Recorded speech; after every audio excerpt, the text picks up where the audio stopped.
Doctor साहब, chest pain क्या है?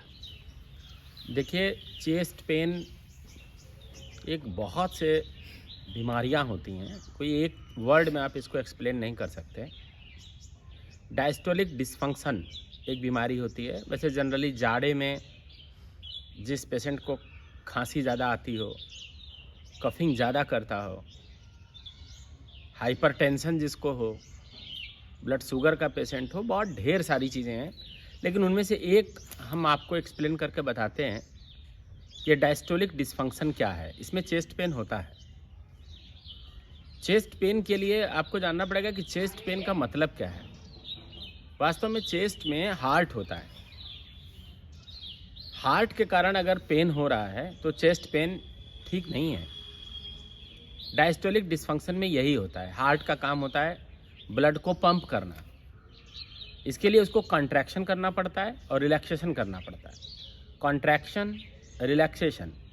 जब रिलैक्सेशन ठीक से ना हो, जब आराम से रिलैक्सेशन ना हो, स्टिफनेस हो जाए रिलैक्सेशन में, तो इसको डायस्टोलिक डिसफंक्शन कहते हैं। दो पार्ट होते हैं हार्ट के, एक ऊपर वाला आर्किल, नीचे वेंट्रिकुलर।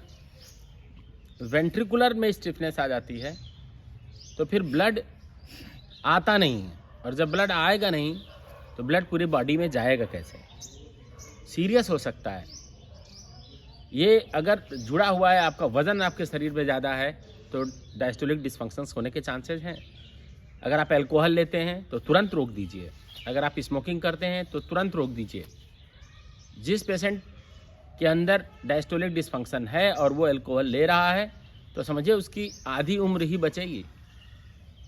एसिम्प्टोमेटिक कंडीशंस में आप वेट कर सकते हैं। सिम्प्टोमेटिक कंडीशंस जैसे जैसे आता है, फर्स्ट ग्रेड, सेकंड ग्रेड या थर्ड ग्रेड, जैसा कि आप पैथोलॉजिकल रिपोर्ट पर देखते भी हैं, अगर उस ग्रेड में आप चले गए, फर्स्ट ग्रेड में चले गए, तो कंट्रोल कर पाना टफ होता है। बॉर्डर लाइन में आप कंट्रोल कर सकते हैं।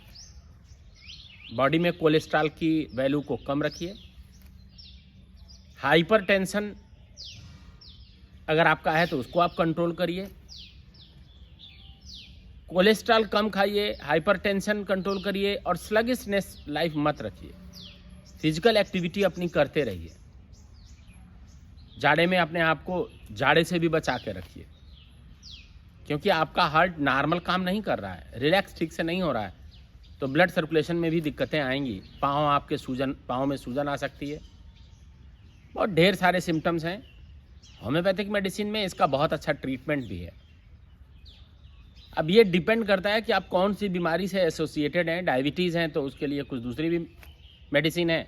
अगर हाइपरटेंशन से आप जुड़े हुए हैं तो उसके लिए कोई दूसरी मेडिसिन है। जैसे ग्लोनाइन बहुत अच्छी मेडिसिन है, राउल्फिया बहुत अच्छी मेडिसिन है।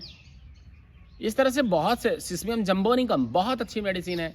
इन सारी मेडिसिन के उपयोग से एक सिस्टम होता है, उस सिस्टम को अगर फॉलो करेंगे तो चेस्ट पेन में रिलीफ मिल सकता है। ये ध्यान रखें, चेस्ट पेन के पेशेंट को किसी भी दशा में बहुत वेट नहीं करना चाहिए। अगर उसको ये दिक्कत है तो उसको ट्रीटमेंट कांटेक्ट करके रेगुलर करना चाहिए, और ये सारी चीज़ें जो प्रिवेंट कर सकती हैं इस बीमारी को, वो सारी चीज़ें रोक देनी चाहिए। खान पान सुधारना चाहिए, अपनी डाइटरी हैबिट सुधारनी चाहिए। बस यही बताएंगे। प्रयास करिए स्वस्थ रहने का, प्रयास करिए मस्त रहने का। धन्यवाद।